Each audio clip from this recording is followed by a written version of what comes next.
விஜய் சேதுபதி நடிப்பில் இயக்குனர் நலன் குமாரசுவாமி இயக்கத்தில் உருவாகியுள்ள காதலும் கடந்து போகும் படத்தின் ட்ரெய்லர் சற்று முன்னர் இணையதளங்களில் வெளியாகியுள்ளது. நானும் ரவுடிதான் பாணியில் ஒரு டூப்ளிகேட் ரவுடியாகவும் முழுக்க முழுக்க காமெடியை மையமாக வைத்து இந்த படம் எடுக்கப்பட்டுள்ளது என்பதை ட்ரெய்லர் தெளிவாக விளக்குகின்றது. ரவுடினா அடிச்சுக்கிட்டே இருக்கணுமா என்ன, அப்பப்ப அடியும் வாங்கணும் என்று கூறும் விஜய் சேதுபதிக்கு கவுண்டர் கொடுப்பது போல் நீங்க கொஞ்சம் அதிகமா அடி வாங்குவீங்களோ என்று மடோனா கூறுவது நல்ல நகைச்சுவை. மடோனா செபஸ்டியன் இந்த படத்தில் ஐடியில் பணிபுரியும் பெண்ணாக நடித்துள்ளார். மிக இயல்பான நடிப்பு என்பது ட்ரெய்லரில் தெரிகின்றது. ஒரு ஐடி பெண்ணுக்கும் ரவுடிக்கும் ஏற்படும் காதலைத்தான் நகைச்சுவையாக நலன் குமாரசுவாமி கூறியிருப்பது போல் தெரிகின்றது.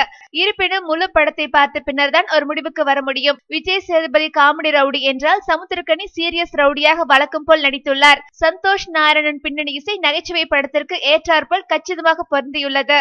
மேலும் சினிமா செய்திகளை உடனுக்குடன் தெரிந்து கொள்ள கீழே உள்ள சப்ஸ்கிரைப் பட்டனை அழுத்தவும்.